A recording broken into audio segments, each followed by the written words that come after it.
வணக்கம். 2026ல நடக்க போற மிகப்பெரிய சிஸ்டம் மாற்றங்கள ஒரு தனி மனிதனா, அதான் நாம ஒவ்வொருத்தரும் எப்படி எதிர்கொள்ள போறோம் அப்படிங்கறத பத்தின ஒரு விரிவான அலசலுக்கு உங்கள வரவேற்கிறேன். இன்னைக்கு நாம நிறைய விஷயங்கள ரொம்ப ஆழமா பார்க்க போறோம். ஓய்வு என்பது மரணம், இடைவிடாத உழைப்பே வாழ்க்கை.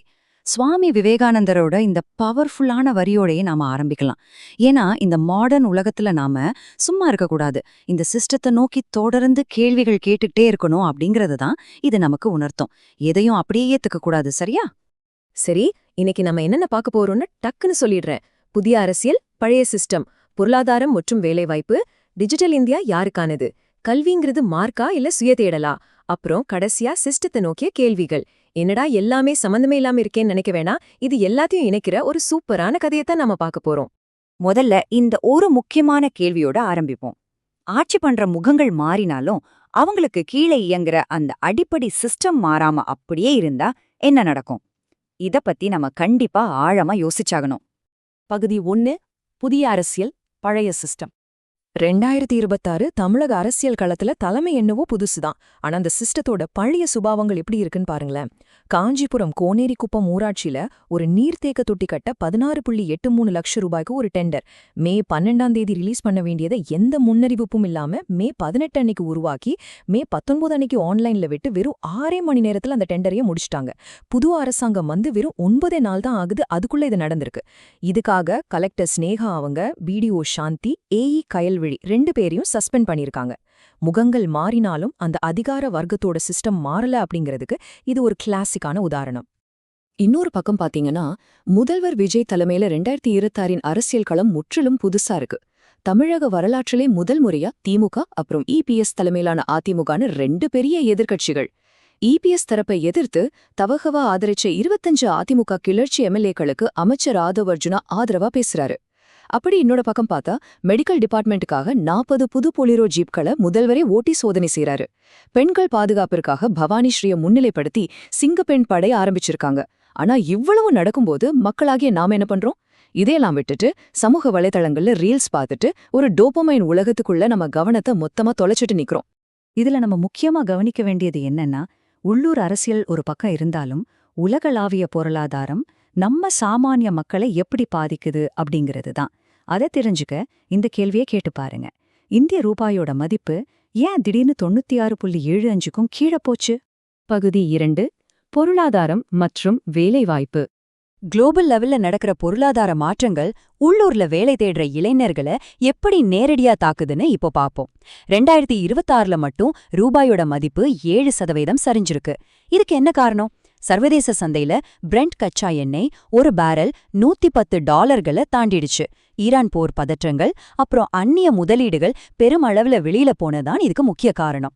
நாம நம்மளோட எண்ணெய் தேவையில 90% இறக்குமதி செய்யறதால டாலருக்கான தேவை அதிகமாகி நம்ம ரூபாயோட மதிப்பு அதல பாதாளத்துக்கு போயிட்டு இருக்கு. இது எவ்வளோ பெரிய முரண்பாடுன்னு நீங்களே பாருங்க.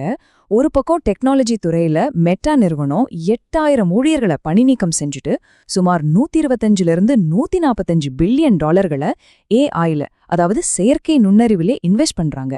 ஆனா பேங்கிங் துறையில பாத்தீங்கன்னா எஸ்பிஐ வங்கி 7150 பேரை கஸ்டமர் சர்வீஸுக்காக புதுசா வேலைக்கு எடுக்கிறாங்க. ஏஐ ஒரு பக்கம் வேலையை பறிச்சாலும் மனிதர்கள் தேவைப்படுற சர்வீஸ் துறையில இன்னும் வாய்ப்புகள் இருக்கு. ஆனா இது எவ்வளோ நாளைக்கு தாக்குப்பிடிக்கும் அப்படிங்கிறது ஒரு பெரிய கேள்விக்குறிதான்.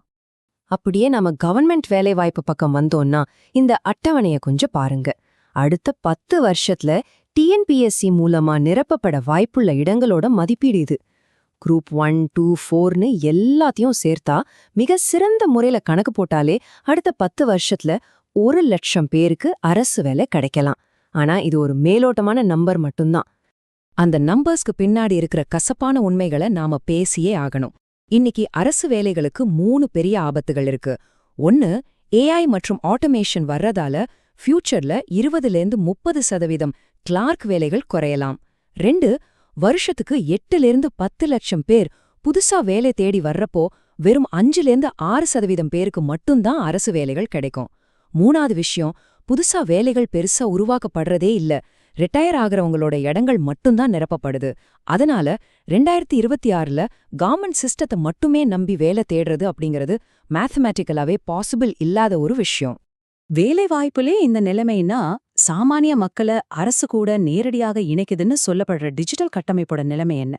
டிஜிட்டல் இந்தியா இது உண்மையில யாருக்கானது அப்படிங்கிற ரொம்ப முக்கியமான ஒரு கேள்வியை நாம இப்ப கேட்டாகணும். பகுதி 3.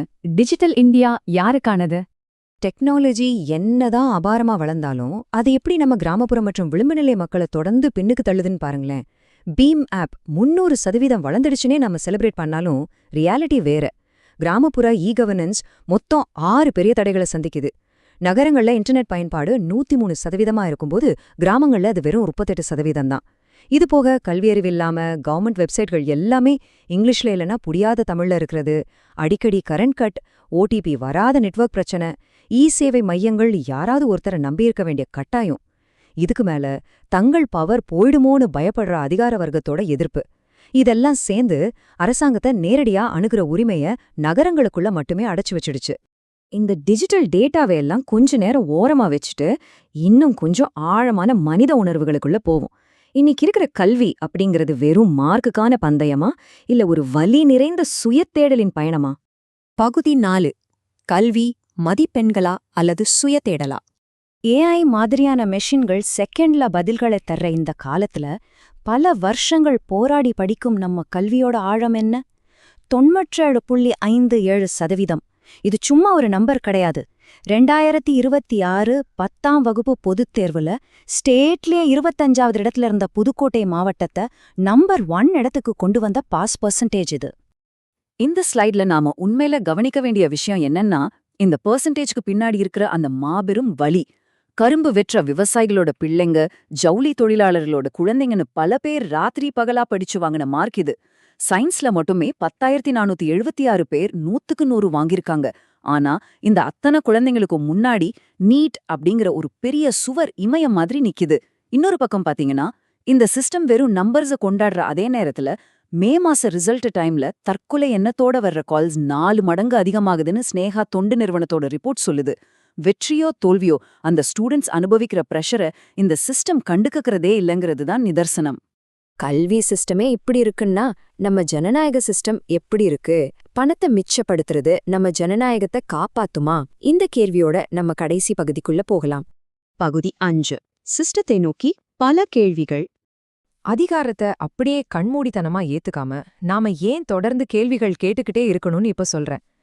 7 லட்சம் கோடி ரூபாய் ஒரே நாடு ஒரே தேர்தல் திட்டத்தை கொண்டு வந்தா மிச்சமாகும்னு சொல்லப்படுற தொகை இது. ஃபினான்ஷியலா இது மிகப்பெரிய லாபம் மாதிரி தான் தெரியும். ஆனா இங்க ஒரு முக்கியமான கேள்வியும் வருது. வருஷா வருஷம் எங்கேயாவது தேர்தல் நடந்துகிட்டே இருந்தாதான் அரசியல்வாதிகளுக்கு மக்கள் மேல ஒரு பயம் இருக்கும். அந்த பயமே இல்லாம போயிட்டா மக்கள் கேள்வி கேட்கிற அதிகாரத்தையே இழக்க நேரிடுமா? பணத்தை மிச்சப்படுத்துறோம்னு சொல்லி கேள்வி கேட்கிற உரிமையை விடுறது எந்த விதத்துல நியாயம்னு நாம யோசிச்சாகணும். இதெல்லாம் எப்படி அடுத்த கட்டத்துக்கு போகுதுன்னு பாருங்களேன். ஒரு சிஸ்டத்தை நாம கேள்வி கேட்காம விட்டா என்ன ஆகும்? இதோ இந்த அறிகுறிகளை பாருங்க. கிழக்கு மத்திய ரயில்வேயோட ஹெட் குவார்ட்டர்ஸ் ஹாஜிபூர்னு மனப்பாடம் பண்ண தெரிஞ்ச நமக்கு நம்மள ஆள்ற தலைவர்களை எப்படி கேள்வி கேட்கணும்னு தெரியறதில்ல. கல்வித்துறை அமைச்சரா இருக்கிற ராஜ்மோகனோட சர்டிபிகேட்டே போலியானதுன்னு ஒரு சர்ச்சை வருது. பல தலைவர்களும் பெரிய பெரிய அறிவாளிகளும் கூட கேள்வி கேட்கறத நிறுத்திட்டு இந்த சிஸ்டத்தோட வெறும் ஒரு மிஷின் பார்ட் மாதிரியே மாறிடுறாங்க. இதுக்கெல்லாம் மேல ஏஐ கிட்ட உலகத்தோட அத்தனை டேட்டாவும் இருக்கலாம்.